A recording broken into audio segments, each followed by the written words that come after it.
Welcome to our Spanish class. Believe it or not, we are starting chapter 7 today. And the topic that opened chapter 7 is a very important one. This is the reflexive pronouns.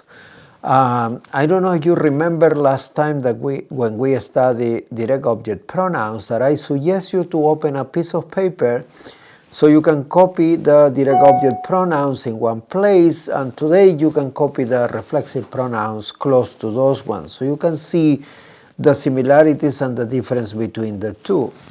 You remember direct object pronouns were me, te, lo, la, nos, os, los, las.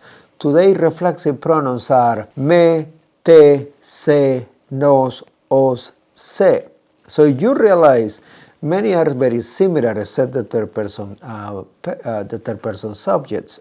Those are different because in direct object is lo, la, in reflexive is se, in the plural form is los, las, in reflexive is se. So there is no change in reflexive between the third person singular and third person plural.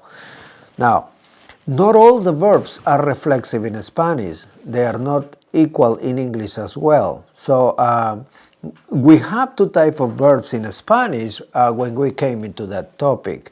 The first one is what we call in Espanol verbos transitivos. I am assuming that in English you call it transitive verbs. What I mean by that, you have a subject, you have a verb, and that action, that verb moves from the subject to another object. Let's say that I say, yo mojo la planta, right? I water the plant. So I am doing the action, I am the subject, the plant is receiving the action. The plant is the direct object. If I water myself, I am the subject and I receive the action. That's a reflexive situation there. So what is the bottom line? When the subject does the action and the action returns to the subject. To say it in a different way, when the subject and the direct object are the same person, that's a reflexive situation, right? That's very important to keep in mind. Now, what is important here? Reflexive verbs tends to be routinary, right? They reflect routines, things that we do pretty much every day, without losing the idea that the action returns to the subject. So let's say that in the morning you wake up by yourself. That's a reflexive situation. Me despierto. If you stand up by yourself, me levanto, right? Those are two routinary things that we do in the morning. If you jump into your shower, me baño, right? Me seco, me visto, me cambio, me rasuro, right? Me levanto, me acuesto, me duermo. All those actions that we do every day are reflexive situations. Now, that's the first way to identify reflexive pronouns or reflexive verbs. When you have the subject doing an action and at the same time receiving the action. So when the subject is at the same time the direct object or the indirect object. Sometimes it's very difficult to differentiate between direct object and indirect objects, right? So the subject does the action, the subject receives the action. That's a reflexive situation. The other way to identify reflexive pronouns is if you hear or you read the se attached to the infinitive. For instance, if I say levantarse, did you hear that se at the end of the infinitive verb levantar? Levantar is to pick up, but if I put levantarse, is to pick up yourself, right? Despertar, despertarse. Despertar is to wake up, but despertarse is to wake up by yourself, right? So that's another way to identify reflexive verbs. Now, not all the verbs, as I said at the beginning, are reflexive, but some verbs are always reflexive in Spanish, like acordarse. Acordarse means to remember something by yourself, to remind something to yourself, right? Graduarse, right? If you are senior, you are about to graduate. The effort is your effort, not anybody else's effort. Your teacher only teaches the class, but it's you the one that is achieving the grades and be able to graduate. So graduarse is reflexive always. Casarse is always reflexive. Arrepentirse is always reflexive. I will suggest you to go and check on chapter 7 and see, I put in chapter 7 a list of verbs that are always reflexive, right? There is also another group in chapter 7 that they change the meaning if there is reflexive or they are transitive. For instance, ir is just to go. But if you says irse, that will be reflexive. That means to go with the direct intention of going. So consciously you are going to a different place. What are the reflexive pronouns? The reflexive pronouns are me, te, se, nos, os, se. I already told you that. Third person singular, third person plural has the same reflexive pronoun. That's very important to remember.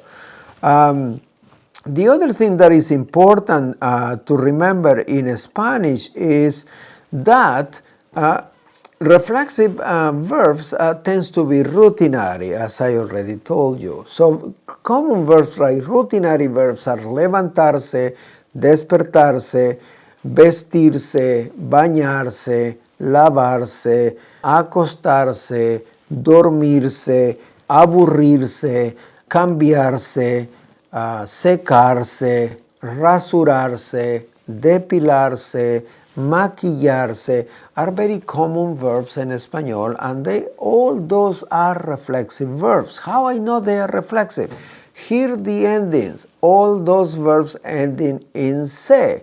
That means that the person that is giving you those verbs is telling you to conjugate those verbs as reflexive ones. I will give you a couple examples here in these slides. Ella se lava la cara, right? Ella is the subject, se is the reflexive pronouns, lava is the verb, la cara is the area that she is washing, right? Another example, tú te aburres en mi clase. Tú is the subject, te is the reflexive pronoun there, aburres is the verb, and en mi clase is the adverb of place, right?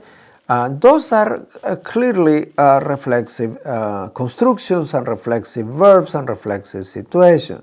Different than English, Spanish also has two verbs that are reflexive in Spanish and they are not reflexive in English. And those two situations are when you change your emotions. When you change your emotions, we use the verb ponerse. Like if you are covering. The basic meaning of ponerse is to cover with, right?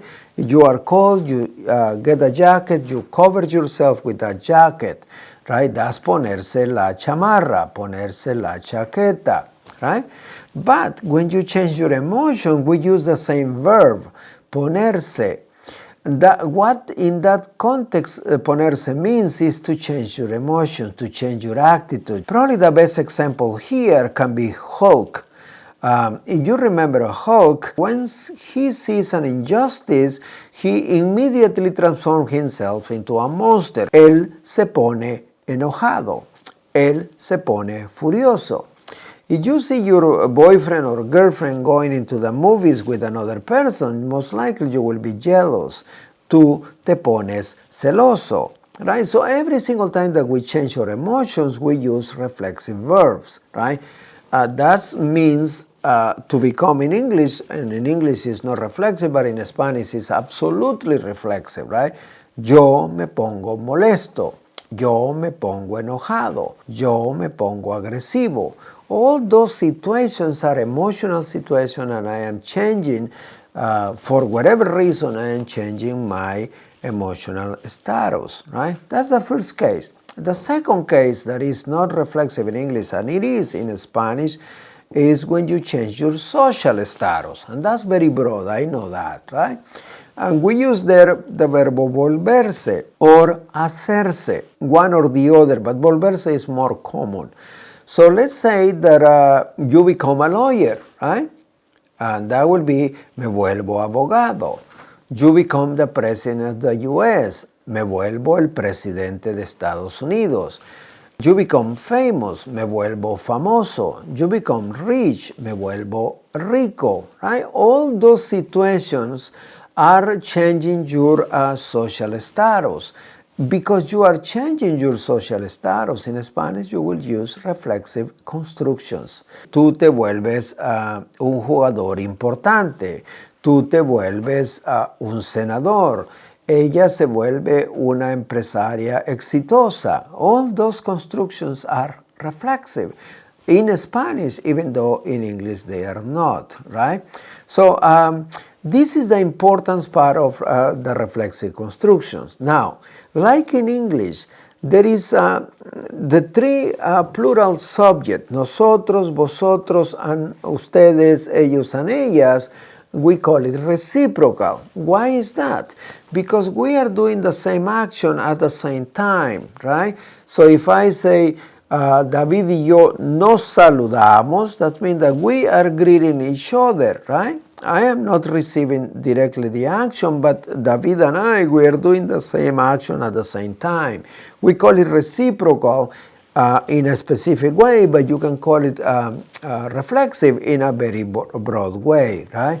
So you can use me, te, and se for the individual subject, and then nos, os, and se for the plural subject. The plural will be reciprocal, the singular will be reflexive. But you can accommodate all those situations under the umbrella of reflexive pronouns. So if I say, David y yo nos miramos, David y yo nos saludamos, that's kind of a reciprocal in a way, but you can take it like in general as a reflexive situation.